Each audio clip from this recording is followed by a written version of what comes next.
안녕하세요. 스터디 리뷰 세션 두 번째 시간에 오신 것을 환영합니다. 지난 시간에는 스케일러빌리티 패턴들을 통해서 확장 가능한 시스템 구조들을 배웠죠. 하지만 확장 가능한 시스템 속에서도 또 퍼포먼스 이슈들이 발생할 수 있어요. 그 퍼포먼스 이슈들을 방어해주는 6가지 패턴들을 알아보는 시간이고, 첫 번째는 맵 리듀스, 두 번째는 사가, 세 번째는 트랜잭셔널 아웃박스, 머티리얼라이즈드 뷰 패턴, CQRS, 그 다음에 이벤트 소싱 패턴, 총 6가지 퍼포먼스를 개선시킬 수 있는 아키텍처 패턴들을 알아보도록 하겠습니다. 자, 첫 번째는 맵 리듀스 패턴입니다. 저희가 맵 리듀스 패턴을 배우면 직접 이 패턴에 관련된 아키텍처를 만들 리는 없지만, 이 맵 리듀스 패턴에 대해서 알아두면 좋은 점이 아키텍처 디자인을 변경하지 않고 대용량 데이터를 처리할 수 있는 그런 시스템 디자인이다 라는 특이 케이스를 하나 알아가면 되게 좋을 것 같아요. 이 맵 리듀스 패턴이 언제 쓰이냐면 이제 대용량 데이터를 처리할 때인데요. 대용량 데이터가 너무 많아서 수백 대 수천 대의 머신에 분산 처리를 해야 되는 거예요. 이때 여러 가지 문제점들이 발생할 수 있겠죠. 데이터의 병렬화, 분산, 해석, 배포하는 거, 결과를 추합하는 거, 실행을 예약하는 거, 실패를 처리하는 것, 복구 문제, 그리고 수많은 소스 코드와 그리고 인프라 구성들, 이런 것들이 굉장히 많은 문제점들이 있겠죠. 하지만 맵 리듀스 패턴을 이용하게 되면 이제 아키텍처의 변경 없이 빅데이터를 처리할 수 있는 시스템이 만들어집니다. 자, 맵 리듀스에 대한 유스 케이스가 뭐가 있냐면 머신러닝, 로그 파일 필터 및 분석, 역색인 구성 또는 웹링크에 대한 그래프 순의 분산 정렬 등에 쓰인다고 하네요. 자, 맵 리듀스에 대한 기본 구성은 다음 그림과 같은데요. 조금 복잡해 보이지만 간단해요. 처음에 키밸류 쌍의 인풋 데이터를 만들어줍니다. 그리고 나서 맵이라는 함수, 펑션을 통과시켜요. 그러면 중간 키밸류 쌍들이 나오죠. 그 다음에 reduce라는 함수를 통과시켜요. 그럼 최종 키밸류 쌍이 나옵니다. 이게 뭐죠? 이것만 봤을 때는 사실상 뭐가 그렇게 대단한 건지는 잘 모르겠는데, 아래 예시를 통해서 알아보면 조금 더 왜 이게 필요한 건지 감이 오게 됩니다. 맵 리듀스 패턴에 대한 예시로서 이제 수많은 파일들을 분석해서 특정 단어의 수를 카운트해야 되는 꼴이 하나 있어요. 이 수많은 파일들이 너무나 많은 거예요. 몇억 개, 몇십억 개 되기 때문에 하나의 컴퓨터에서만 돌리면 몇 년이 걸린다고 가정을 해보죠. 그렇기 때문에 수천 대의 컴퓨터에 분산 처리를 해야 되는데, 이때 저희가 가지고 있는 최초의 데이터가 이런 파일들이죠. 키밸류쌍 데이터인데, 키는 텍스트 파일 이름이고요. 밸류는 텍스트 파일 안에 들어있는 컨텐츠입니다. 이게 최초 데이터죠. 그래서 1번 최초 데이터는 완성이 됐어요. 그럼 이제 맵 함수에 넣어야 되겠죠. 맵 함수에 넣는 순간 이 맵 함수 통과하면 각 파일에 단어랑 그리고 그 단어의 수가 나옵니다. 두 번째 파일도 마찬가지고요. 세 번째 파일도 마찬가지입니다. 여기까지 나온 결과물이 바로 이 두 번째 중간 키밸류 쌍들이에요. 여기까지 맵까지 이해가 되셨죠? 자, 이 중간 키밸류 쌍 각 파일들의 단어와 단어 수들 적힌 키밸류 데이터 셋을 얻었는데, 다음에는 이제 reduce 함수를 통과시켜야 돼요. 위에서 얻었던 데이터들을 우선 정렬하고 그룹핑을 합니다. 그리고 난 다음에 이 reduce 함수를 통과시키면 자동차들이 지금 단어가 5개 나왔다 라는 정보를 얻을 수 있겠죠. 하지만 이 정보들은 너무나 많기 때문에 한 번에 메모리에 적재를 하지 못해서 여러 번 돌면서 값을 구해서 자동차라는 게 총 5번 나왔다, 사실상 뭐 몇천 번, 몇억 번 나왔다, 이런 식으로 나오겠죠. 이게 맵 리듀스에 대한 기본 처리 과정입니다. 조금 상상의 나래를 펼쳐서 수억 개의 파일들, 그리고 수많은 맵과 수많은 리듀스 함수들이 지금 쓱 지나갔다고 생각하면 좋을 것 같아요. 맵 리듀스에 대한 아키텍처 구조는 다음과 같아요. 이제 마스터 노드가 있습니다. 첫 번째로는 마스터 노드가 있고, 두 번째는 맵 워커들이 있겠죠. 세 번째는 리듀스 워커들입니다. 이 마스터, 맵, 리듀서, 이렇게 세 가지 컴포넌트로 위에 맵 리듀스 연산을 할 텐데, 마스터 노드가 전체적인 맵 리듀스 연산을 예약하고 컨트롤합니다. 그러면 처음에는 맵 워커들한테 작업을 분배해야 될 텐데, 실제 데이터를 쪼개서 주는 건 아니고 어디서부터 어디까지 데이터를 처리해야 되는지에 대한 메타데이터들을 워커들한테 인풋을 주겠죠. 그래서 최초의 데이터를 맵 워커들한테 넣고, 맵 워커들이 이제 중간 키밸류쌍 데이터들을 여기다가 저장을 하는데, 이때 리즌별로 나눠서 저장해요. 이 중간 키밸류쌍에서 키 값에 의해서 리즌이 정해져 있는데, 그때 해시 함수가 쓰여져요. 해시 함수를 쓰게 되면 어떤 위치에 어떤 키에 대한 값이 들어가면 좋을지 결정이 가능해요. 쉽게 얘기해서 알파벳 순서대로 정리가 된다고 보면 되겠죠. 위의 예시에서는요. 그렇게 리진별로 데이터가 정리가 되면 다음엔 리듀스 워커들이 데이터를 받고 아웃풋 스토리지에 저장을 하겠죠. 이때 아까 내 그룹핑과 정렬이 일어나는데 그 과정을 셔플링이라고 합니다. 자, 맵리듀스 패턴의 이점은 뭐냐면 같은 아키텍처 패턴을 재활용할 수 있다는 점입니다. 지난 시간에 스케일러빌리티 패턴들을 배웠었는데 그 패턴들은 비즈니스 도메인에 따라서 되게 디자인이 각자 다를 거예요. 근데 맵리듀스 패턴은 똑같아요. 비슷한 구조를 가져가고 그 안에서 스케일링만 달라집니다. 그러면 맵리듀스 함수만 정의하면 되기 때문에, 그리고 빅데이터가 처리가 가능한 구조라고 보시면 됩니다. 자, 실패 및 복구 전략은 이제 마스터가 리듀스 워커들을 관측을 하는데 실패한 작업이 있다라고 하면 다른 리듀스 워커한테 할당하면 되고, 맵 워커도 마찬가지입니다. 맵 워커가 실패한 경우에도 이 실패한 잡을 다른 맵 워커한테 분배해주고, 그리고 만약에 중간에 키밸류쌍에 대한 저장 위치, 리즌도 바뀌게 되면 리듀스 워커한테 알려줘야 되겠죠. 이제 마스터 워커가 고장날 확률은 극히 좀 드물 것 같지만 백업하는 방법이 있겠죠. 현재 작업 상태에 대한 스냅샷을 만들어 두거나 또는 마스터를 2대 두면 되겠죠. 저희가 맵리듀스 패턴에 대한 아키텍처를 구성할 일은 없어요. 오픈소스 혹은 클라우드 서비스를 이용하면 되죠. 클라우드 환경에서 수백 대의 컴퓨터들을 빌린 다음에 작업을 하고 나서 그냥 반납을 하면 끝나겠죠. 그렇기 때문에 필요할 때만 가져다 쓰고 혹은 스케줄로 된 배치들을 작업할 때 굉장히 좋겠죠. 그리고 아키텍처에 대해서 변경이 없기 때문에 저희는 맵리듀스 모델링만 집중하면 되죠. 즉 비즈니스에 집중이 가능한 건데, 이 관련된 데이터 모델링들과 그리고 익스큐션 파라미터, 입력 파라미터 같은 것들인 것 같은데 이런 것들에 집중하면 되겠죠. 자, 두 번째는 사가 패턴입니다. 사가 패턴은 많이들 들어보셨을 것 같아요. 그리고 백엔드 하시는 분들 중에서 구현하시는 분들도 많을 것 같고요. 이 사가라는 뜻은 이야기입니다. 과연 이 패턴이 어떤 문제를 풀어주는지 살펴보도록 할게요. 이 MSA 환경에서 저희가 서비스를 분리를 하죠. 마이크로 서비스, 지금 A, B, C 3개로 분리를 했어요. 근데 데이터베이스를 하나만 공유하게 된다면 정말 큰 문제점이 발생하겠죠. 팀 A, B, C가 모여서 데이터베이스 스키마가 변경됐을 때 회의를 개발자 9명에서 하는 거예요. 한창 서비스가 돌아가고 있을 때 의사결정 속도가 매우 느려지겠죠.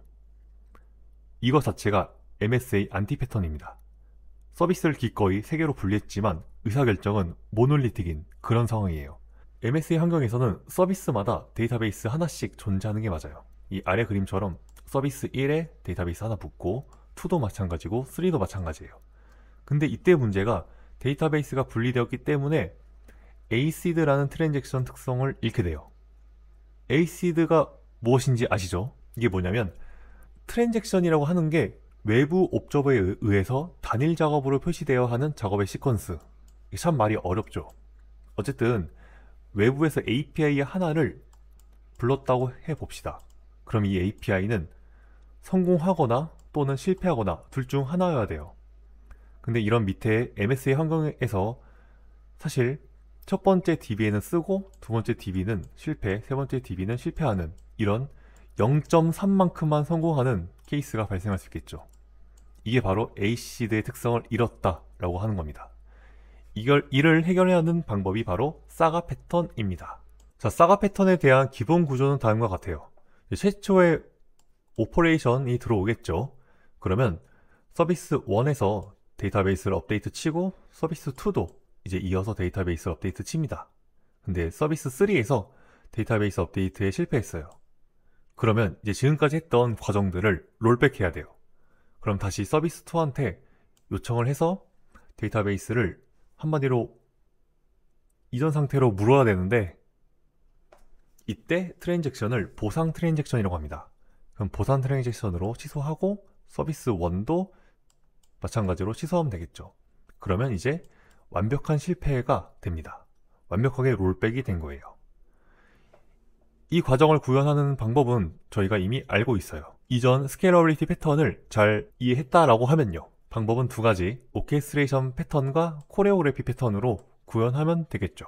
자, 요 두 가지 패턴 만약에 모르신다면 이전 스터디 리뷰 세션 듣고 오시면 되겠습니다. 굉장히 자주 나중에도 알게 모르게 쓰시는 패턴일 거예요, 근데. 네, 이거 듣고 오시면 되고, 이어서 저는 설명을 하겠습니다. 사가 패턴에 대한 예시로 콘서트 티켓 판매 서비스고 조금 예시가 복잡하긴 해요. 이 콘서트 티켓 판매 서비스에 대한 요구사항을 크게 이제 4가지로 보면 되는데, 이 서드 파티가 2개가 있어요. 이 2개에 대해서 행사 티켓을 완벽하게 이 서드 파티에 예약을 해야 되고, 그리고 결제도 잘 일어나야 돼요. 그러면서 이 스키루티 서비스에서는 블랙리스트 유저인지 체크를 또 해야 되고, 그 다음에 고객 한 명당 한 개의 좌석을 예약했는지까지도 체크해주는 레저베이션 서비스까지도 있습니다. 이 여러가지 서비스들을 넘나들면서 한 명의 고객이 완벽하게 하나의 자리에 차지하면서, 그리고 결제까지도 되고 블랙리스트 유저가 아니어야 됩니다. 자, 그러면 스텝 바이 스텝으로 설명을 드리겠습니다. 첫 번째는 오더 서비스인데요. 우선 유저가 리퀘스트를 보내겠죠. 이 리퀘스트는 처음에 오케스트레이션 서비스에 들어가고요.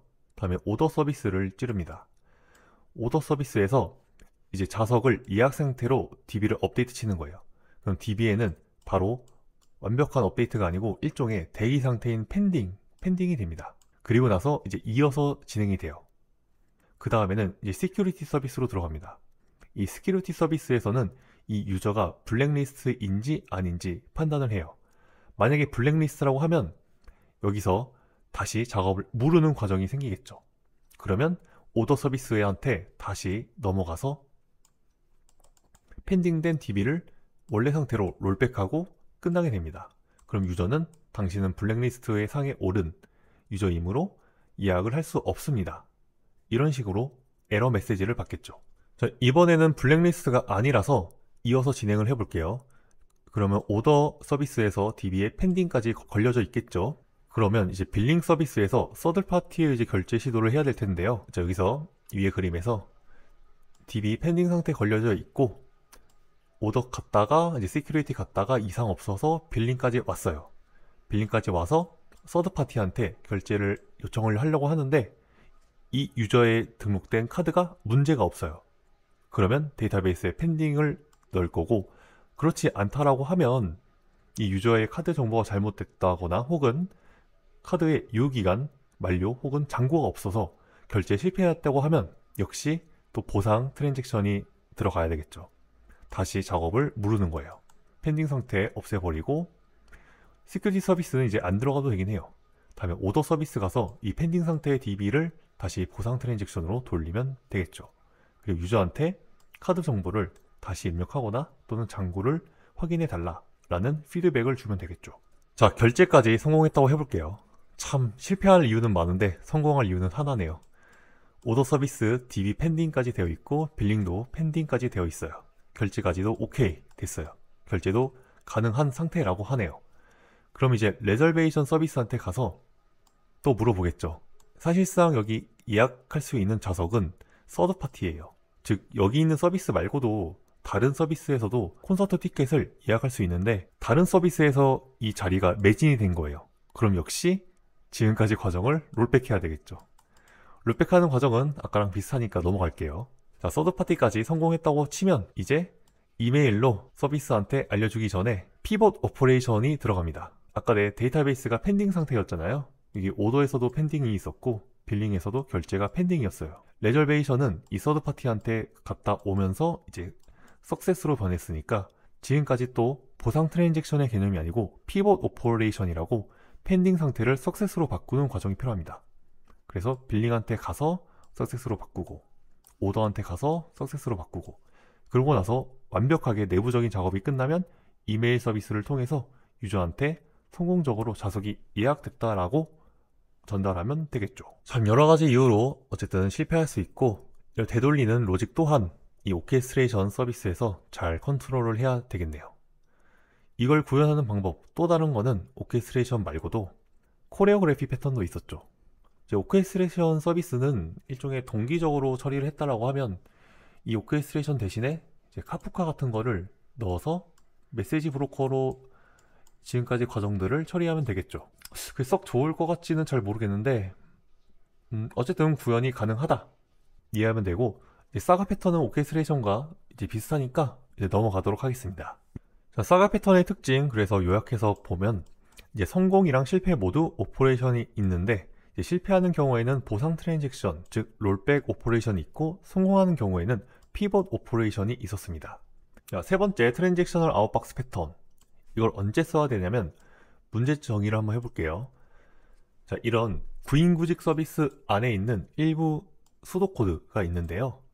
여기서는 신규 유저가 가입이 되면 유저를 정보를 인서트 업데이트를 치고, 그 다음에 메시지 브로커에 신규 유저가 가입됐다라고 하는 이벤트를 발생을 시켜줘야 돼요. 이 데이터베이스와 메시지 브로커는 서로 간에 독립적인 컴포넌트이기 때문에 메시지가 들어간 거랑 그리고 DB가 업데이트 친 거랑 사실상 완벽하게 ACID, 즉 일관성을 유지할 수가 없어요. DB는 업데이트가 되는데 메시지 브로커의 메시지는 실패할 수가 있겠죠. 특히나 결제 관련된 이벤트라고 하면 분명히 DB에는 결제 중이라고 뜨는데 실제로 이벤트가 나가지 않았다고 하면 영원히 결제가 펜딩 상태일 수 있는 거죠. 이런 경우를 어떻게 해결해야 되느냐? 그 방법은 트랜잭셔널 아웃박스 패턴입니다. 자, 이를 해결하는 트랜잭셔널 아웃박스 패턴의 핵심은 바로 데이터베이스의 ACID 특징을 이용하는 거예요. 즉, 메시지 브로커에 메시지를 보내기 위한 또 하나의 테이블, 아웃박스 테이블을 하나 만드는 거죠. 왜냐하면 데이터베이스 테이블 간에는 ACID, 즉 데이터의 일관성이 보장되기 때문에 그런 건데요.